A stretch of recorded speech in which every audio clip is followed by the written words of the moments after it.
So, good day everyone. We are Group 6 and my group mates is Juliana Gilio and Jeneline Heroy. So, i-introduce ko po yung ginawa naming persona. So, we have the creative Chris persona, the finest worker in his organization. Chris is an accomplished software engineer who loves to code and solve problems. His extensive knowledge of several programming languages and frameworks enables him to take on challenging technical problems with ease. So, that's all po. So, next ipapaliwanag naman po ni Miss Hera yung problem ng persona namin and paano namin ito nasolusyonan. Thank you. Hi, my name is Jenny Herai, and now I will discuss new um, problem and solution to our persona, which is the creative Chris. So, si creative Chris kasi isa siyang hardworking person and also perfectionist person. So, meaning, when it comes to working, si Chris ay isang perfectionist, lalo na isa siyang programmer.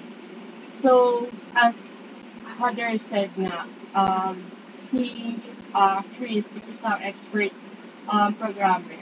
And with that, since perfectionist din siya, lagi yung time nakukuha ng work. So, meaning wala siyang personal time para sa sarili niya. And also, wala ding time para um, para makipag social. Hindi siya nakakasama sa family gathering and also kapag nag-aya yung mga kaibigan niya, hindi din siya nakakasama. Kasi lagi niya tinatanggihan dahil nag-work siya. So, dahil nga perfectionist si Chris, kahit small detail or maliit na pagkakamali lang, binabago niya kaagad. And also, kapag hindi siya satisfied sa sarili niyang gawa, he tend to make big changes sa gawa niya. Or the worst part is kailangan niya baguhin yung gawa. And also that, the solution na naisip namin here is just to make sure na magkakaroon ka pa rin ng time para sa sarili mo and sa may pag-socialize. Kasi once na hindi ka nagpag-socialize, hindi ka nagkakaroon ng personal time, mas lalo ka mag-frustrate sa work mo. And at the same time, mas malulungkot ka kasi nga hindi ka nagkakaroon ng social. So also the other part here is tumingin ka ng other perspective. Hindi dapat sa sarili mo lang. Kasi once sarili mo lang, it tends to um it tends to think na hindi talaga maganda. Kasi sarili mo gawa yan. And also, um, huwag masyadong perfectionist when it comes to work. Kasi hindi naman lahat perfect. And also, kahit na yung CEO, hindi ka marili ng malaking pagkakamali sa isang office.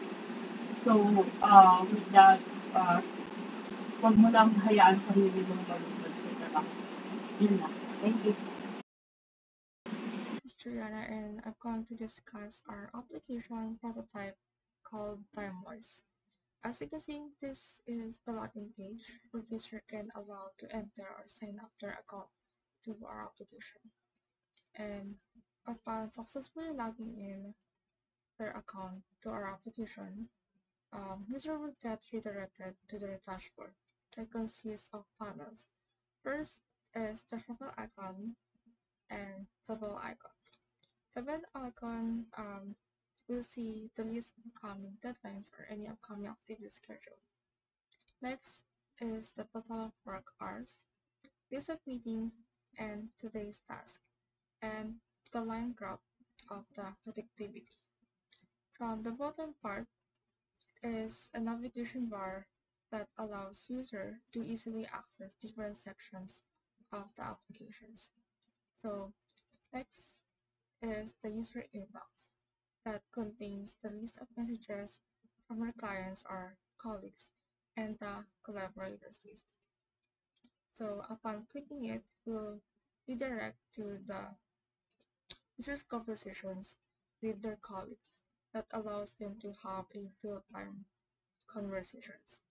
Next is the calendar. consists of upcoming due activity or due date and the AI assistants that will help the user to help them to optimize their schedule, including maximizing the productivity and balance workload. Next is the task list. By clicking on one of the tasks, they show the full details of the set task. And last is the wellness planner or monitoring. So it has a real-time tracking where users are being monitored by their time of work, and AI will assist to remind the user to have a break for their own lifestyle, including exercise routine and other plan that maintains their well-being. And that's all for our prototype of TimeWise app.